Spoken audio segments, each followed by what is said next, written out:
আসসালামু আলাইকুম ওয়া রাহমাতুল্লাহি ওয়া বারাকাতুহু। আলহামদুলিল্লাহ ওয়াসসালাতু ওয়াসসালামু আলা রাসূলিল্লাহ ওয়া আলা আলিহি ওয়া আসহাবিহি ওয়া আহলি বাইতিহি আজমাইন ওয়া বা'দ। দূরে কাছে দেশে ও প্রবাসে যারা যেখান থেকেই লাইভে সংযুক্ত হয়েছেন এবং হবেন সবাইকে আন্তরিক অভিনন্দন ও মোবারকবাদ। প্রিয় দর্শক শ্রোতা, প্রচুর ব্যস্ততার কারণে জনাব আলী হাসান উসামা এবং ব্রাদার রাহুল সাহেবের তারাবি সংক্রান্ত পর্যালোচনা সেই ভিডিওটি দেখতে আমার একটু বিলম্ব হয়েছে। আমি গতকাল এই ভিডিওটা দেখেছি, সম্পূর্ণটা দেখেছি, মনোযোগ সহকারে শ্রবণ করেছি এবং উভয়ের আলোচনার মধ্যে আমি আলহামদুলিল্লাহ অনেক সৌন্দর্য দেখেছি, তবে কিছু কিছু বিষয় অগ্রহণীয়। তা আমি আজকে সেই আলোচনার আলোকে আমার পক্ষ থেকে একটা মূল্যায়ন বা মন্তব্য আপনাদের সামনে পেশ করতে চাই। প্রথমেই ধন্যবাদ জানাই জনাব আলী হাসান উসামা সাহেবকে, যিনি অত্যন্ত সুন্দর মাধুর্যতাপূর্ণ প্রাঞ্জল ভাষায় সুন্দর দালিলিক আলোচনা পেশ করেছেন। এই কারণে জনাব আলী হাসান উসামা সাহেবকে ধন্যবাদ জানাচ্ছি। পাশাপাশি জনাব ব্রাদার রাহুল সাহেবকেও ধন্যবাদ জানাই যে ধৈর্যের সাথে উনি আলোচনা করেছেন। ওনার আলোচনার মাঝে যদিও পর্যাপ্ত পরিমাণের খেয়ানত রয়েছে, দুর্বলতা রয়েছে, তথাপিও ওনাকেও ধন্যবাদ জানাই যে তিনি ধৈর্যের সাথে আলোচনা করেছেন।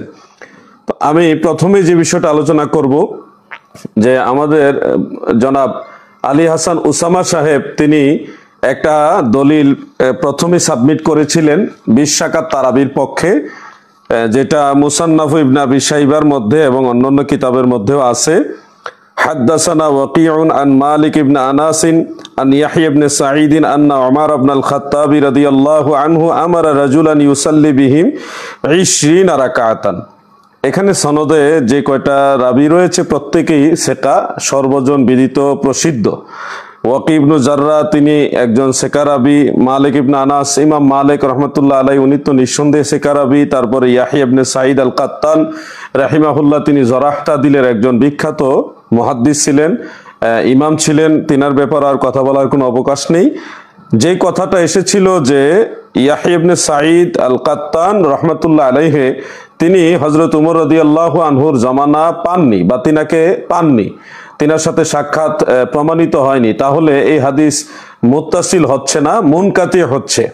তো মুনকাতি হওয়া সত্ত্বেও কেন এটা আলী হাসান উসামা সাহেব দলিল দিয়েছেন, এটা নিয়ে আমাদের ব্রাদার রাহুল সাহেবের বিস্তর আপত্তি ছিল। কিন্তু ব্রাদার রাহুল সাহেবের সমস্যাটা ছিল যে আলী হাসান ওসামা সাহেব তিনি কিন্তু এটা মুনকাতে হওয়ার বিষয়টা উল্লেখ করার পাশাপাশি আইম্মাই কারাম, মুহাদ্দিসিনে কারাম তিনাদের মন্তব্য পেশ করেছেন যে অনেক ক্ষেত্রে সনদান জাহিরি ভাবে মুনকাতি হলেও উসুলে হাদিসের মানদণ্ডে এটা হুকমান মুত্তাসিল হয়ে যায়। আমি কথাটা আবার রিপিট করছি, অনেক ক্ষেত্রে জাহিরি ভাবে বাহ্যত সনদ মুনকাতে হলেও উসুলে হাদিসের মানদণ্ডে হুকমান সে হাদিসটা মুত্তাসিল হয়ে যায়। সেটার জন্য আলী হাসান ওসামা সাহেব অনেকগুলো রেওয়ায়েত এবারত পড়েছেন, ভালোভাবে বোঝানোর চেষ্টা করেছেন, হয়তো ব্রাদার রাহুল সাহেব সেটা অনুধাবন করতে পারেননি, আর এখানেই মূল সমস্যাটা হয়েছে। আর আমি আগে থেকেই জানি ব্রাদার রাহুল সাহেব তিনি অনেক আরবি এবারত নিজে তো পড়তে পারেনও না, আবার বুঝেনও না, এই মুশকিলটা হলো এখানে। আমি ওনাকে ছোট করার জন্য বলছি না, বাস্তব কথাটা বলছি। আপনারা শুনছেন, আপনারা হয়তো ভাববেন যে আমি মাযহাবের পক্ষে এই জন্য ওনার বিরুদ্ধে বলছি, না, বাস্তব কথাটা হলো উনি অনেক এবারত তো পড়তে পারেনই না, উনি বুঝেনও না, যার কারণে আলী হাসান ওসামা সাহেব তিনি কিন্তু ইমাম জাইনুদ্দিন ইরাকি, হাফেজ ইবনু হাজার আসকালানি, হাফেজ জালালউদ্দিন সুয়ুতি সহ বিখ্যাত বিখ্যাত মুহাদ্দিসদের কিতাবের হাওলা সহকারে এবারত পড়ে পড়ে ওনাকে বলেছেন, কিন্তু এটা উনি বুঝেন নাই যে মুনকাতে জাহিরান যদি মুনকাতে সনদ হয় কিন্তু উসুলে হাদিসের মানদণ্ডে হুকমান সেটা মুত্তাসিল হয়ে যায়, এই জিনিসটা আমাদের ব্রাদার রাহুল সাহেব বুঝেননি। তা আমিও আজকে আপনাদেরকে সে এবারটুকু আবার পুনরায় পড়ে শোনাচ্ছি। এটা নুকাতের মধ্যে পাবেন, ইবনে হাজার আসকালানী রহমতুল্লাহ আলাইহির এবং অন্যান্য ইমামদেরও যেটাই পড়েন সেখানে এটা পাবেন। এবং তাদরিবুর রাবি ইমাম জালালউদ্দিন সুয়ুতি রাহিমাহুল্লাহ তিনার এই কিতাবের মধ্যে 183 পৃষ্ঠা জিলদ আউয়ালে উল্লেখ রয়েছে। এছাড়াও শরহে আত-তাফসিরা ওয়া তাযকিরা এই কিতাবের মধ্যে পাবেন, আরো অনেক কিতাবে। সেখানে এবারটা হলো এভাবে, ওয়াইন রাওয়াত তাবিঈয়ু আনি সাহাবিয়্যি কিসসাতান আদরাকা ওয়া উকুহা ফামুত্তাসিলুন ওয়া কাযা ইন লাম ইউদরিক উকুহা ওয়ালাকিন আসনাদাহা লাহু ওয়া ইল্লা মুনকাতিআতুন। অর্থাৎ অনেক ক্ষেত্রে অনেক সনদ বাহ্যত মুনকাতি হয়, কিন্তু সেই রাবি তাবি যে তাবি সাহাবীর রেফারেন্স দিয়ে রিওয়ায়াত বর্ণনা করছে, তিনি যদি সেই প্রেক্ষাপটটা সে চলমান প্রক্রিয়াটা সম্পর্কে অবগত থাকেন, জানেন, যেটা ব্যাপকতার কারণে তিনি জানেন, সেক্ষেত্রে যদি মুনকাতে বা এনকেতা থাকে, সে এটা এনকেতা থাকা সত্ত্বেও এটা মুত্তাসিলের হুকুম রাখবে। তো আপনাদের যাদের কাছে কিতাবটা আছে নিশ্চয়ই আপনাদের জানা আছে। এই বিষয়টা আমাদের ব্রাদার রাহুল বুঝেন নাই, যে উনি বলতেছেন যে হাদিস সহিহ হওয়ার জন্য 5টা শর্ত লাগে, এর মধ্যে একটা শর্ত হলো মুত্তাসিল হওয়া। তো উনি ঠিকই বলেছেন মুত্তাসিল হওয়াটা এটা একটা শর্ত, কিন্তু উনি জানেন না মুত্তাসিল কোন কোন কারণে হয়। তো এই যে কয়টা কারণে একটা হাদিস মুত্তাসিল হিসেবে গণ্য হয়, এর মধ্যে একটা কারণ হলো জনাব আলী হাসান ওসামা সাহেব তিনি উল্লেখ করেছেন। কিন্তু আমাদের আফসোস হলো ব্রাদার রাহুল সাহেব সেটা বুঝেন নাই। আমার অনুরোধ রইল ব্রাদার রাহুল সাহেব, আপনাকে আগেও বলেছি, অনেকবার বলেছি, যে আপনি মুহাক্কিক আলেমের সোহবত নেন। এমনিতে বাংলা বই পড়ে, অন্যের অনুবাদ কৃত বই পড়ে যদি বড় আলেম হওয়া যাইতো, দ্বীনের বড় দায়ী হওয়া যেত, তাহলে আমরা বা আলেমরা পূর্বসূরিয়া তিনারা বড় বড় আলেমদের সোহবতে বসার কোনো প্রয়োজন ছিল না। আমি আপনাকে অনুরোধ করছি, আপনি ভালো মুহাক্কিক আলেমের সোহবত নেন, আপনার দুনিয়া এবং আখিরাতের জন্য কল্যাণ হবে। এরপরে আমি আরেকটা বিষয় আপনাদের সামনে তুলে ধরতে চাই। ব্রাদার রাহুল সাহেব তিনি একটা হাদিস উল্লেখ করেছেন, যে হাদিসটা মুয়াত্তায়ে মালিক শরীফের মধ্যে রয়েছে। প্রিয় দর্শক শ্রোতা, আপনারা নিশ্চয়ই এই হাদিসটা সম্পর্কে জানেন। মুয়াত্তায়ে মালিক শরীফের মধ্যে উল্লেখ রয়েছে, ইমাম মালিক মুহাম্মদ ইবনে ইউসুফ থেকে বর্ণনা করেছেন, তিনি হযরতে সাইব ইবনে ইয়াজিদ রাদিয়াল্লাহু আনহু থেকে বর্ণনা করেছেন, আন্নাহু ক্বাল আমারা উমর ইবনুল খাত্তাব রাদিয়াল্লাহু আনহু উবাই ইবনে কা'ব ওয়া তামিম আদ-দারিয়া আইয়াকুমা লিন-নাস বি-11 রাকাতান। অর্থাৎ হযরতে সাইব ইবনে ইয়াজিদ একজন সাহাবী, তিনি বলেন নিশ্চয়ই হযরত উমর রাদিয়াল্লাহু আনহু উবাই ইবনে কা'ব এবং তামিম আদ-দারিকে আদেশ দিলেন, নির্দেশ দিলেন যেন লোকদেরকে নিয়ে 11 রাকাত নামাজ পড়েন। তো এখানে ব্রাদার রাহুল সাহেবের দলিল হলো, তিনি দাবি করলেন যে ইমাম মালিক বর্ণনা করেছেন মুহাম্মদ বিন ইউসুফ থেকে। ইমাম মালিক সেকা রাবি, মুহাম্মদ বিন ইউসুফ বুখারী মুসলিমের রাবি সেকা রাবি, আর সাইব ইবনে ইয়াজিদ তো সরাসরি সাহাবী। তাহলে মুহাম্মদ বিন ইউসুফ হলো তাবিঈ, একজন তাবিঈ, আরেকজন তাবিঈ, আর দুইজন হলো সাহাবী। হযরত উমর রাদিয়াল্লাহু আনহু সাহাবী, হযরত সাইব ইবনে ইয়াজিদ সাহাবী। এই হিসাবে উনি ঝুসের ঠেলায় এটাকে সিলসিলাতুজ জাহাবিয়া বা গোল্ডেন চেইন হিসেবে আখ্যা দিয়ে দিয়েছেন। আফসোস হলো ব্রাদার রাহুল সাহেবের জন্য আফসোস, যে উনি জানেন না গোল্ডেন চেইন বা সিলসিলাতুজ জাহাবিয়া বলতে কোন কোন সনদগুলিকে বোঝায়, এটা উনি জানেন না। উনি মনে করছেন যে গোল্ডেন চেইন বলে দিলেই মনে হয় গোল্ডেন চেইন হয়ে যায়। আসলে বিষয়টা এরকম নয়। প্রিয় দর্শক শ্রোতা, অনেকগুলো কিতাবের আলোকে আমরা যতটুকু খুঁজে পেয়েছি, গোল্ডেন চেইন নির্দিষ্ট কয়েকটা চেইনকে, কয়েকটা সনদের সূত্রকে বলা হয়ে থাকে। আমি দেখেছি গতকাল জনাব আইনুল হুদা সাহেব তিনি এই ব্যাপারে ভালো আলোচনা করেছেন, ওনাকেও ধন্যবাদ। আমি এই ব্যাপারে আরো স্টাডি করেছি, করার পরে ওনার সাথে আলহামদুলিল্লাহ আমি দেখেছি যে যথার্থ আলোচনা করেছেন। সেখানে গোল্ডেন চেইন বা সিলসিলাতুজ জাহাবিয়া বা সিলসিলাতুজ জাহাব বলতে যেটা বোঝায়, আমি আপনাদেরকে এই বিষয়টা একটু ক্লিয়ার ভাবে বলতে চাই। ব্রাদার রাহুল সাহেব যে সনদটা বলেছেন, ইমাম মালিক, মুহাম্মদ বিন ইউসুফ, সাইব ইবনে ইয়াজিদ, হযরত উমর ইবনুল খাত্তাব, এই যে চেইনটা, ইমাম মালিক, মুহাম্মদ বিন ইউসুফ, সাইব ইবনে ইয়াজিদ রাদিয়াল্লাহু আনহু, এরপর ওমর ফারুক রাদিয়াল্লাহু আনহু, এই চেইনটাকে উনি সিলসিলাতুজ জাহাব বলে উল্লেখ করলেন বা গোল্ডেন চেইন হিসেবে উল্লেখ করলেন। কিন্তু বাস্তবে ওনার দাবিটা সঠিক নয়, যথার্থ নয়। উনি উসুলে হাদিসের কিতাবগুলি পড়েন নাই ঠিক মতো, বুঝেও না হয়তো, এই জন্য উনি এই চেইনটাকে উনি সিলসিলাতুজ যাহাব বা গোল্ডেন চেইন হিসেবে দাবি করলেন। মূলত গোল্ডেন চেইন কাকে বলে, সিলসিলাতুজ যাহাবিয়া কাকে বলে, এই মর্মে মুহাদ্দিসিনে কেরাম 6টা চেইনকে উল্লেখ করেছেন, 6টা সূত্রকে উল্লেখ করেছেন। এই মর্মে ইমাম ইবনু হাজার আসকালানী রহমাতুল্লাহ আলাইহি তিনি একটা কিতাবই লিখেছেন, যে কিতাবটার নামই হলো সিলসিলাতুজ যাহাবিয়া। সেই কিতাবের মধ্যে তিনি লিখেছেন, ইমাম মালিক যখন নাফে থেকে বর্ণনা করবে, নাফে আব্দুল্লাহ ইবনে ওমর থেকে বর্ণনা করবে, সেই চেইনটাকে বলা হয় গোল্ডেন চেইন বা সিলসিলাতুজ যাহাবিয়া। আবার খেয়াল করুন, ইমাম মালিক বর্ণনা করবে নাফে থেকে, নাফে বর্ণনা করবে আব্দুল্লাহ ইবনে ওমর থেকে, এই চেইনটাকে বলা হয় সিলসিলাতুজ যাহাবিয়া বা গোল্ডেন চেইন। এটা হলো ইবনু হাজার আসকালানী রহমাতুল্লাহ আলাইহি তিনি উল্লেখ করেছেন। দ্বিতীয় আরেকটা চেইন আপনারা খেয়াল করেন, সেখানে ইমাম শাফি বর্ণনা করবে ইমাম মালিক থেকে, ইমাম মালিক হযরতে নাফে থেকে, তিনি আব্দুল্লাহ ইবনে ওমর রাদিয়াল্লাহু আনহুমা থেকে, এই চেইনটাকে বলা হয় গোল্ডেন চেইন। তাহলে দুইটা চেইন আমরা পেলাম, একটা হলো ইমাম মালিক নাফে আব্দুল্লাহ ইবনে ওমর, আরেকটা হলো ইমাম শাফি ইমাম মালিক হযরতে নাফে হযরতে আব্দুল্লাহ ইবনে ওমর, এই দুইটা চেইন গোল্ডেন চেইন। এরপর আরো 3 নম্বর চেইনটা শুনুন, ইমাম জুহরি যখন সালেম থেকে বর্ণনা করবে, সালেম আব্দুল্লাহ ইবনে ওমর থেকে বর্ণনা করবে, ওই চেইনটাকে বলা হয় সিলসিলাতুজ যাহাবিয়া বা গোল্ডেন চেইন। তাহলে আমরা 3টা পেলাম, এখানে ইমাম জুহরি সালেম থেকে, সালেম আব্দুল্লাহ ইবনে ওমর থেকে। 4 নম্বরে হযরতে আমাশ যখন ইব্রাহিম নাখী থেকে বর্ণনা করবে, ইব্রাহিম নাখী বর্ণনা করবে আলকামা থেকে, তিনি আব্দুল্লাহ ইবনে মাসউদ থেকে। আমি আবার বলছি চেইনটা, হযরতে আমাশ যখন ইব্রাহিম নাখী থেকে বর্ণনা করবে, ইব্রাহিম নাখী হযরতে আলকামা থেকে, তিনি হযরতে আব্দুল্লাহ ইবনে মাসউদ থেকে, এই চেইনটাকে বলা হয় সিলসিলাতুজ যাহাবিয়া বা গোল্ডেন চেইন। এরপরে 5 নম্বরে যেটা গোল্ডেন চেইন হিসেবে মুহাদ্দিসিনে কেরাম উল্লেখ করেছেন, একটা হলো ইমাম জুহরি বর্ণনা করবেন হযরতে আলী বিন হুসাইন অর্থাৎ হযরত জৈনুল আবিদিন রাদিয়াল্লাহু আনহু থেকে, তিনি হযরত ইমাম হুসাইন রাদিয়াল্লাহু আনহু থেকে, তিনি হযরতে আলী রাদিয়াল্লাহু আনহু থেকে, এই চেইনটাকে বলা হয় গোল্ডেন চেইন। আমি আবার বলছি, ইমাম জুহরি বর্ণনা করবে জৈনুল আবিদিন থেকে, তিনি হযরত ইমাম হুসাইন থেকে, তিনি হযরত আলী রাদিয়াল্লাহু আনহুমা থেকে, এই চেইনটাকে বলা হয় সিলসিলাতুজ যাহাবিয়া বা গোল্ডেন চেইন। 6 নম্বরে মুহাম্মদ ইবনে সিরিন রহমাতুল্লাহ আলাইহি যখন বর্ণনা করবে উবাইদা ও আবাইদ, ওনার নামটা দুইভাবে পড়া যায়, উবাইদা রহমাতুল্লাহ আলাইহি অথবা আবাইদা রহমাতুল্লাহ আলাইহি, যেভাবে আমরা পড়ি, আমি উবাইদা হিসেবে পড়ি। মুহাম্মদ বিন সিরিন তিনি যখন উবাইদা থেকে বর্ণনা করবে, তিনি হযরত আলী রাদিয়াল্লাহু আনহু থেকে বর্ণনা করবে, এই চেইনটাকে বলা হয় গোল্ডেন চেইন বা এই সূত্রটাকে বলা হয় সিলসিলাতুজ যাহাবিয়া।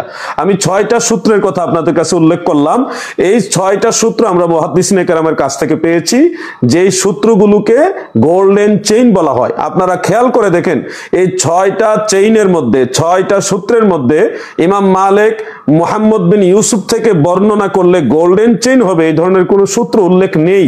কিন্তু আমাদের ব্রাদার রাহুল সাহেব এখানে গিয়ে ভুলটা করলেন, উনি জুসের ঠালে বললেন এটা সিলসিলাতুজ যাহাব, এটা গোল্ডেন চেইন। ভাই, গায়ের জোরে একটা কথা বললেই হবে না, আপনি আপনার মতো করে ইসলাম চালাইতে পারবেন না। মুহাদ্দিসিনে কেরাম কিভাবে বলেছে সেটা আপনাকে জানতে হবে।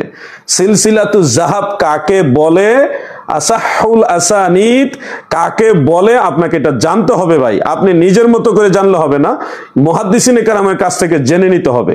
অতএব এখানে আমরা দেখলাম আলী হাসান উসামা সাহেব সঠিক ছিলেন এবং বুঝার ভুলের মধ্যে ছিলেন ব্রাদার রাহুল সাহেব। আমি পক্ষপাতিত্ব করে কথা বলছি না, আমার এই কথাগুলো আপনারা যে কোনো আলেমকে, মুহাদ্দিস যারা, তাদেরকে জিজ্ঞাসা করলে এই কথাগুলি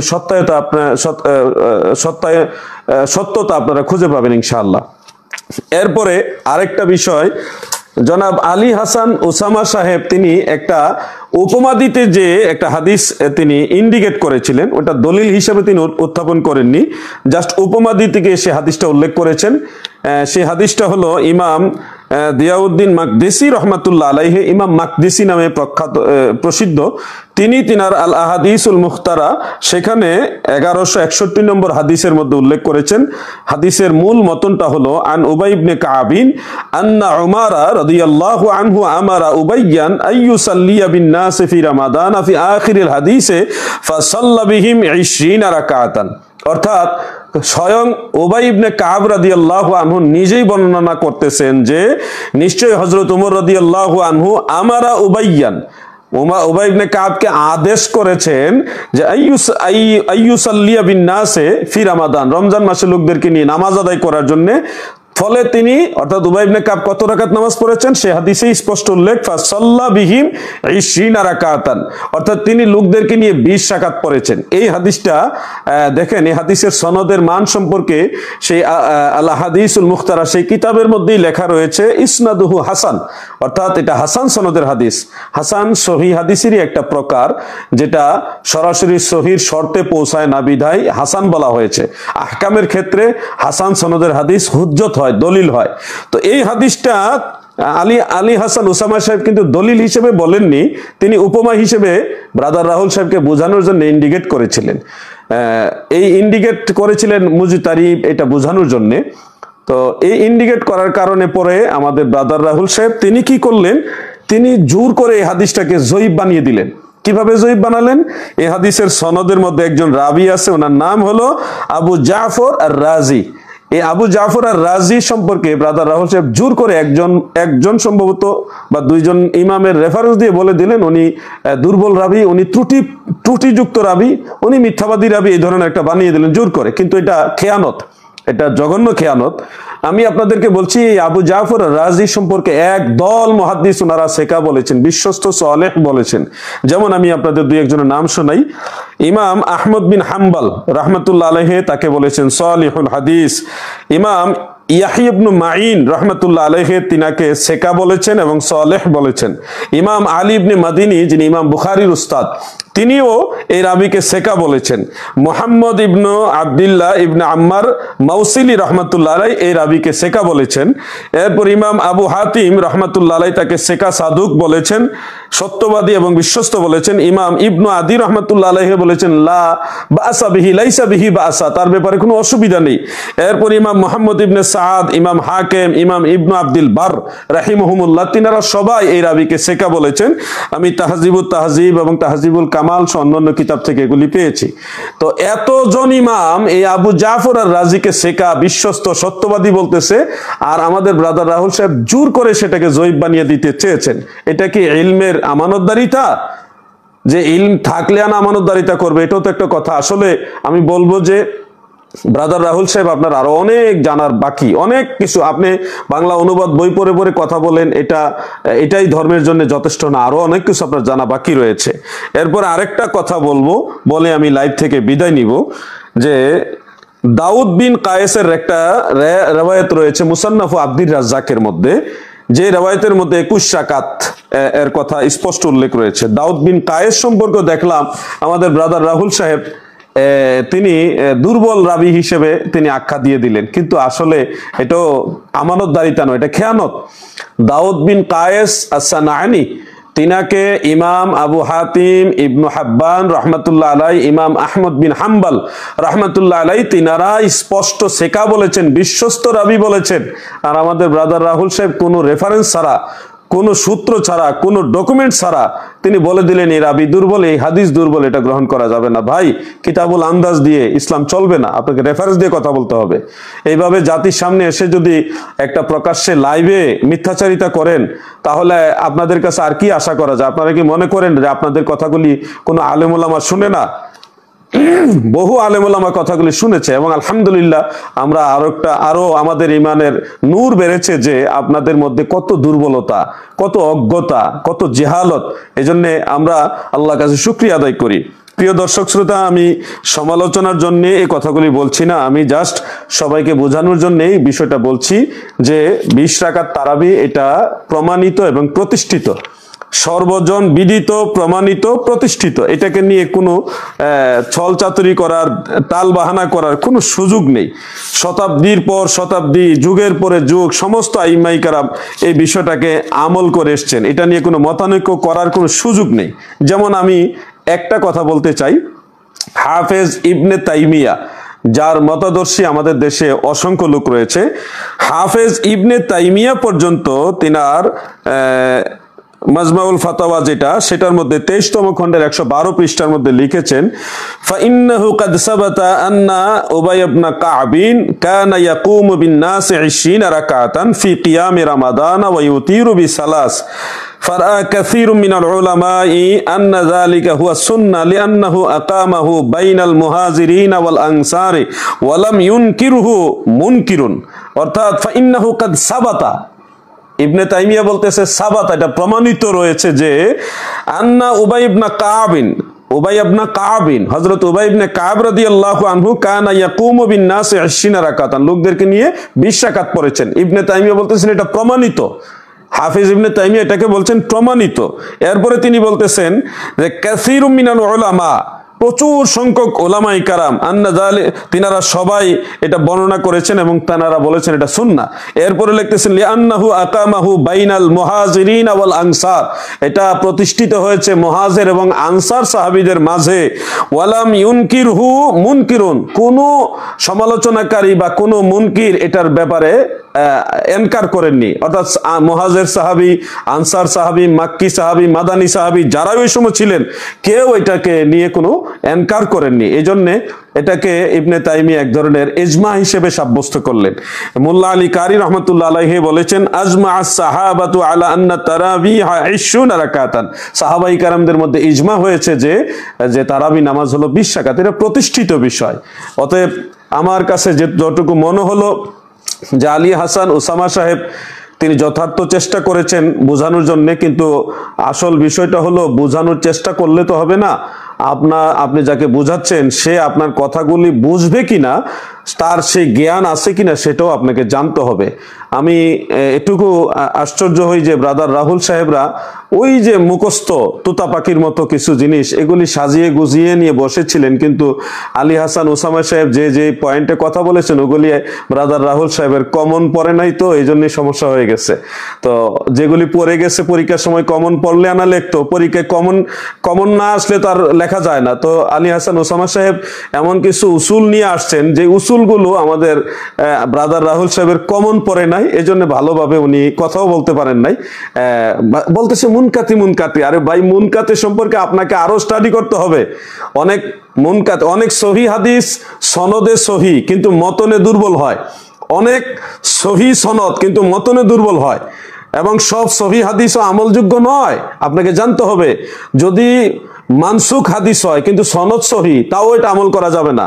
সনদ সহি যদি হাদিসটা মানসুখ হয় এটা আমল করা যায় না অনেক হাদিস রয়েছে সনদ সহি কিন্তু হাদিসের মতনটা হলো মুজতারাব ওই হাদিসও আমল করা যায় না অনেক হাদিস রয়েছে মতনটা সহি কিন্তু সনদটা মুজতারাব তখন ওই হাদিসটা আমলযোগ্য হয় না অনেক হাদিস রয়েছে সনদ সহি কিন্তু মতনটা সাজ তখন ওই হাদিস আমল করা যায় না এগুলি সম্পর্কে আপনার জানতে হবে ভাই আমার প্রতি আপনি রাগ হবেন বলবেন যে হাদিসে পক্ষপাতিত্ব করছেন না আপনি এই বিষয়গুলি জানেন না আপনি যদি এই উসুলে হাদিসের নীতিমালাগুলি জানেন তাহলে কখনোই আমার উপর রাগ করবেন না আপনি দেখুন সনদ সহি হলেই চলে না সনদ সহি হলেই চলবে না এটা দেখতে হবে মুজতারাব কিনা শাজ কিনা মানসুখ কিনা যে কারণে সহি সনদ আমল করা যায় না ওই কারণগুলি এটার মধ্যে আছে কিনা আপনাকে জানতে হবে আপনি দেখেন সাইব ইবনে ইয়াজিদ রাদিয়াল্লাহু আনহু সহ ইমাম মালিক সহ অন্যান্য যারা যে সমস্ত রাবিরা 11 রাকাতের কথা বর্ণনা করেছে ওই সকল রাবিরা সবাই কিন্তু 20 রাকাত তারাবির উপর প্রতিষ্ঠিত ছিল বরং এর চেয়ে বেশি ছিল বলেও ইমাম মালিক থেকে বর্ণিত রয়েছে তার মানে একটা সূত্র হলো একটা মূলনীতি হলো যে রাবির বর্ণনাকারীর বর্ণিত রিওয়ায়াতের সেই রিওয়ায়াতের বিপরীত অন্য রিওয়ায়াতের সাথে যদি ওই রাবির আমল থাকে তখন ওই রিওয়ায়াতটা অটোমেটিক দুর্বল হিসেবে সাব্যস্ত হয়ে যায় এই নীতিমালাগুলি আপনাকে জানতে হবে ভাই যাই হোক আমি চেষ্টা করেছি আমার মন্তব্য আমার পক্ষ থেকে একটা মূল্যায়ন পেশ করার জন্য আমি কারো পক্ষপাতিত্ব করছি না সত্য সবসময় সুন্দর সত্য সবসময় উত্তম সত্য সবসময় গ্রহণীয় এজন্য আজকে লাইভ শেষ করার পূর্বে জনাব আলী হাসান ওসামা সাহেব আপনাকে ধন্যবাদ জানাই সুন্দর সাবলীল ভাষায় প্রাঞ্জল ভাষায় ব্রাদার রাহুলকে বোঝানোর চেষ্টা করেছেন তিনি যতটুকুই বুঝেছেন আলহামদুলিল্লাহ না বুঝলেও কিছু করার নেই মানুষকে জোর করে বোঝানো যায় না আর ব্রাদার রাহুল সাহেবকে ধন্যবাদ যে লাইভে এসে ধৈর্যের সাথে কথা বলেছেন যতটুকুই বলার চেষ্টা করেছেন বলেছেন আমরা ওনাদের অবস্থানটা বুঝতে পারলাম যাই হোক আমি আমার অপিনিয়নটা আপনাদের সামনে পেশ করলাম আল্লাহ তাআলা আমাদের সবাইকে আহলে সুন্নাত ওয়াল জামাতের পথে পূর্বসূরি সালাফগণের পথে থাকার তৌফিক দেন আমিন